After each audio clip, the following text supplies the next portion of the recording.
Halo, perkenalkan nama saya Kevin Sebastian dengan NIM 182214143. Di sini saya akan menjelaskan mengenai pemanfaatan teknologi multimedia untuk membantu atau memfasilitasi pembelajaran multikampus serta mengakomodasi pelajar yang berkebutuhan khusus. Nah, pertama-tama kita harus mengetahui terlebih dahulu apa sih itu teknologi multimedia.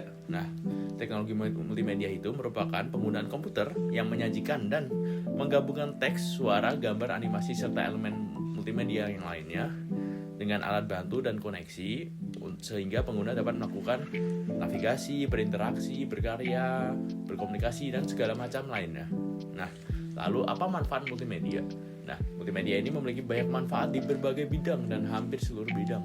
Namun saya di sini akan menyebutkan beberapa bidang yang memiliki atau menerapkan pemanfaatan multimedia. Pertama-tama, sebagai mahasiswa saya akan menyampaikan pemanfaatan multimedia di bidang pendidikan. Dengan multimedia, bidang pendidikan dapat meningkatkan kualitas pendidikannya. Dan dengan multimedia dapat digunakan untuk membuat materi pembelajaran yang lebih menarik dan interaktif, sehingga siswa dapat lebih mudah memahami materi yang diajarkan. Selain itu, dengan multimedia juga dapat digunakan untuk menyediakan akses pendidikan yang lebih luas terhadap seluruh masyarakat. Lalu juga ada meningkatkan kualitas hiburan. Nah, dengan teknologi media dapat membuat hiburan atau produk-produk hiburan yang lebih menarik dan imersif, sehingga penonton dapat menikmati pengalaman hiburan yang lebih memuaskan. Selain itu, teknologi multimedia juga dapat digunakan untuk menciptakan pengalaman hiburan yang lebih personal dan disesuaikan dengan minat masing-masing individunya. Lalu yang ketiga adalah di bidang bisnis. Dengan multimedia dapat meningkatkan efisiensi dan efektivitas bisnis. Teknologi multimedia ini dapat digunakan untuk membuat presentasi atau dari produk sebuah bisnis agar lebih menarik dan informatif, sehingga dapat membantu bisnis untuk menarik dan mempertahankan pelanggan mereka. Selain itu, teknologi multimedia juga dapat digunakan untuk mengembangkan berbagai aplikasi bisnis seperti e-commerce, online marketing yang dapat membantu bisnis untuk meningkatkan efisiensi dan produktivitas penjualan mereka. Nah, selain manfaat, multimedia tentunya memiliki beberapa tantangan dan halangan yang dihadapinya. Yang pertama, contohnya adalah biaya. Teknologi multimedia dapat membutuhkan biaya yang relatif mahal, terutama untuk perangkat keras dan software yang canggih. Hal ini dapat menjadi hambatan bagi pengembang sekaligus pengguna teknologi multimedia itu sendiri. Nah, lalu ada ketersediaan. Teknologi media ini belum sepenuhnya tersedia secara luas di seluruh dunia. Hal ini menjadi hambatan bagi akses masyarakat tersebut dalam menggunakan atau memanfaatkan teknologi multimedia. Yang ketiga ada keterampilan. Penggunaan teknologi media membutuhkan keterampilan tentunya, seperti keterampilan desain, pemrograman, produksi, serta penggunaannya multimedia itu sendiri. Hal ini dapat menjadi hambatan bagi pengembang dan pemanfaatan teknologi multimedia oleh masyarakat umum. Nah, dari teknologi multimedia itu terdapat beberapa isu-isu yang akan diangkat di video kali ini. Yang pertama adalah isu multikampus. Sebenarnya apa sih itu multikampus? Multikampus adalah kebijakan pengembangan perguruan tinggi yang memiliki lebih dari satu kampus. Kebijakan ini biasanya diterapkan tentunya kurang lebih untuk meningkatkan kapasitas perguruan tinggi dalam menampung mahasiswa, lalu juga ada mengembangkan program studi baru, serta meningkatkan perguruan tinggi dengan masyarakat di berbagai geografis. Nah, kelebihannya contohnya bagi ITB merupakan perguruan tinggi yang salah satu perguruan tinggi yang mengaplikasikan multikampus sendiri, memiliki kelebihan bisa meningkatkan kapasitas ITB untuk menampung lebih banyak mahasiswa. ITB memiliki jumlah peminat yang terus meningkat setiap tahunnya, sehingga diadakan multikampus untuk menampung lebih banyak mahasiswa sehingga dapat memenuhi kebutuhan masyarakat terhadap pendidikannya yang tinggi. Lalu juga ada mengembangkan program studi baru yang lebih spesifik dan fokus tentunya. Lalu juga ada fleksibilitas pembelajaran, memungkinkan mahasiswa untuk memilih kampus yang sesuai dengan kebutuhan mereka. Lalu juga ada kekurangan di isu multikampus ini, yakni pertama dapat menimbulkan masalah dalam pengelolaan dan koordinasi antar kampus. Dengan banyaknya kampus, maka pengelolaan dan koordinasi antar kampus dapat menjadi tantangan tersendiri. Hal ini karena masing-masing kampus memiliki karakteristik dan kebutuhan yang berbeda-beda. Lalu juga dapat mengurangi kualitas pendidikan di ITB. Kualitas pendidikan di ITB sendiri dapat menurun jika kebijakan multikampus ini tidak dikelola dengan baik di segi pendidikannya. Hal ini karena ITB perlu memastikan bahwa kualitas pendidikan di seluruh kampusnya tetap terjaga dan adil di setiap mahasiswa di seluruh kampusnya. Lalu juga dia dapat memecah persatuan dari ITB sendiri, karena adanya multi kampus ini dapat menimbulkan masalah dalam persatuan ITB. Hal ini karena memiliki kampus dapat memiliki identitas dan budaya yang berbeda-beda. Lalu isu kedua yang akan diangkat dalam video ini adalah mahasiswa disabilitas. Mahasiswa disabilitas sendiri adalah mahasiswa yang memiliki keterbatasan fisik, intelektual, mental, atau sensorik dalam jangka waktu yang lama, yang dalam berinteraksi dengan lingkungan dapat mengalami hambatan atau kesulitan untuk berpartisipasi secara penuh dan efektif. Lalu, menurut data dari Kemendikbudristek pada tahun 2023, terdapat sekitar 22,97 juta penyandang disabilitas di Indonesia. Jumlah tersebut setara dengan 8,5% dari jumlah penduduk di Indonesia.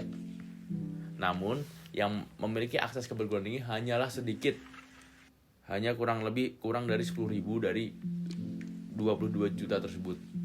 Nah, lalu kendala-kendala apa sih yang membuat mereka kesusahan dalam mengakses pendidikan atau perguruan tinggi ini? Nah, pertama, ada kurang tersedianya fasilitas layanan yang fleksibel dan inklusif. Banyak perguruan tinggi yang belum menyediakan fasilitas dan layanan yang aksesibel dan inklusif untuk mahasiswa disabilitas. Hal ini dapat menyulitkan mahasiswa disabilitas untuk mengakses pembelajaran dan kegiatan akademik lainnya.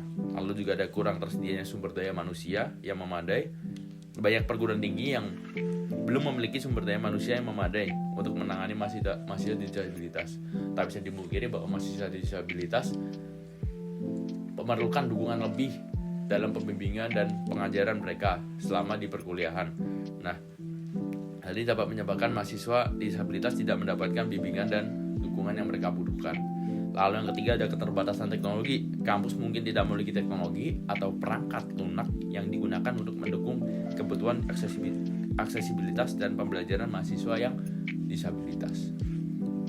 Nah, dari isu-isu yang tersebut, saya mengajukan kurang lebih 2 teknologi yang ingin diimplementasikan agar membantu atau mengatasi isu tersebut. Pertama, ada speech recognition. Speech recognition atau bahasa Indonesia adalah pengenalan ucapan, adalah kemampuan untuk memahami dan menerjemahkan ucapan manusia menjadi teks. Teknologi ini memungkinkan manusia untuk berkomunikasi dengan mesin hanya melalui suara saja. Nah, speech recognition ini memiliki beberapa teknik dan algoritma untuk memecahkan masalah. Secara umum, speech recognition ini terbagi menjadi beberapa proses sebagai berikut. Pertama, ada pemrosesan sinyal, yakni tahap ini untuk mengubah sinyal suara menjadi bentuk yang dapat dianalisis oleh komputer. Lalu juga ada segmentasi, ini memecah sinyal suara tersebut menjadi segmen-segmen yang lebih kecil seperti kata atau frase. Lalu dari kata atau frase tersebut diidentifikasi fenomnya. Tahap ini mengidentifikasi fenom-fenom yang menyusun dari kata atau frase tersebut. Lalu juga ada menghubungkan fonem yang sudah diidentifikasi sehingga membentuk kata atau frase. Lalu yang terakhir adalah mengidentifikasi kata atau frase yang sudah dibentuk dari beberapa fonem tadi. Nah, speech recognition sendiri memiliki berbagai aplikasi, antara lain pertama ada pemrosesan bahasa alami atau natural language processing, ini digunakan untuk memproses bahasa alami seperti pengenalan ucapan, terjemahan bahasa, dan summarization. Lalu juga ada interaksi manusia dan mesin. Dengan speech recognition dapat membuat interaksi manusia dan mesin menjadi lebih alami dan lebih nyaman. Lalu yang terakhir juga ada teknologi bantuan. Speech recognition digunakan untuk membantu orang-orang dengan disabilitas seperti tunanetra, tunarungu.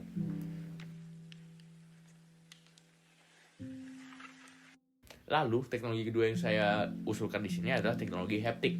Teknologi haptik sendiri adalah teknologi yang cukup baru, yakni teknologi yang menggunakan sensasi sentuhan untuk berinteraksi dengan manusia.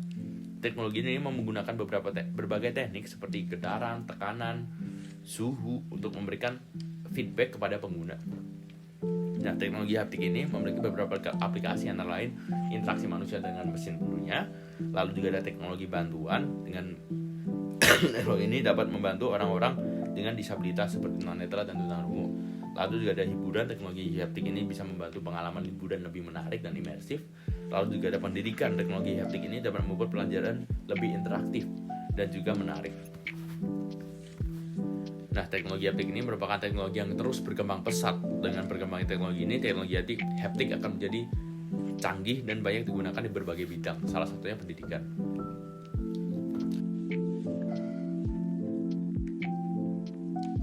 Nah, dari kedua teknologi itu diusulkan gagasan, yaitu sebuah produk yang bernama EduSense. EduSense adalah peralatan teknologi yang dapat membuat seseorang merasakan 3 dimensi dari objek yang dirender komputer. Selain itu, juga terdapat fitur speech recognition yang membantu penggunaan bagi semua kalangan. Nah, apa sih manfaatnya ini bagi ketiga isu tadi? Ini pertama adalah tunanetra, lalu ada tunarungu, lalu ada multikampus. Pertama adalah tunanetra, ya ini bisa dengan mudah meraba dari objek yang dirender atau dihasilkan oleh teknologi haptik itu sendiri.